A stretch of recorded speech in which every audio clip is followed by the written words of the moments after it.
my early home. The first place that I can well remember was a large pleasant meadow with a pond of clear water in it. Some shady trees leaned over it, and rushes and water lilies grew at the deep end. Over the hedge on one side we looked into a plowed field, and on the other we looked over a gate at our master's house, which stood by the roadside.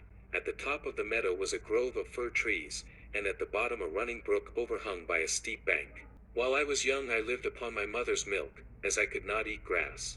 In the daytime I ran by her side, and at night I lay down close by her. When it was hot we used to stand by the pond in the shade of the trees, and when it was cold we had a nice warm shed near the grove. As soon as I was old enough to eat grass my mother used to go out to work in the daytime, and come back in the evening. There were 6 young colts in the meadow besides me. They were older than I was, some were nearly as large as grown-up horses. I used to run with them, and had great fun. We used to gallop all together round and round the field as hard as we could go. Sometimes we had rather rough play, for they would frequently bite and kick as well as gallop. One day, when there was a good deal of kicking, my mother whinnied to me to come to her, and then she said, "I wish you to pay attention to what I am going to say to you. The colts who live here are very good colts, but they are cart-horse colts, and of course they have not learned manners. You have been well-bred and well-born. Your father has a great name in these parts, and your grandfather won the cup 2 years at the Newmarket races. Your grandmother had the sweetest temper of any horse I ever knew, and I think you have never seen me kick or bite. I hope you will grow up gentle and good, and never learn bad ways. Do your work with a good will, lift your feet up well when you trot, and never bite or kick even in play." I have never forgotten my mother's advice. I knew she was a wise old horse, and our master thought a great deal of her. Her name was Duchess, but he often called her Pet.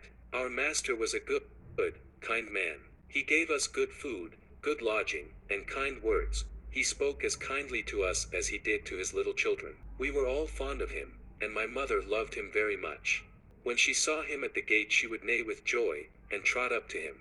He would pat and stroke her and say, "Well, old Pet, and how is your little darky?"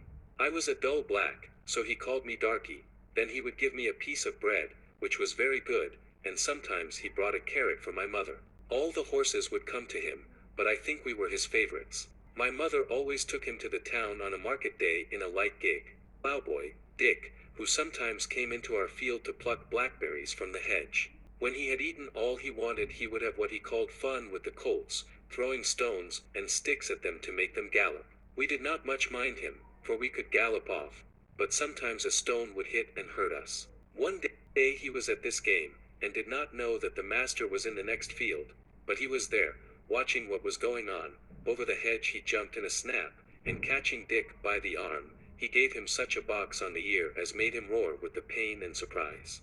As soon as we saw the master we trotted up nearer to see what went on. "Bad boy," he said, "bad boy, to chase the colts. This is not the first time, nor the second, but it shall be the last. There, take your money and go home. I shall not want you on my farm again." So we never saw Dick any more. Old Daniel, the man who looked after the horses, was just as gentle as our master, so we were well off.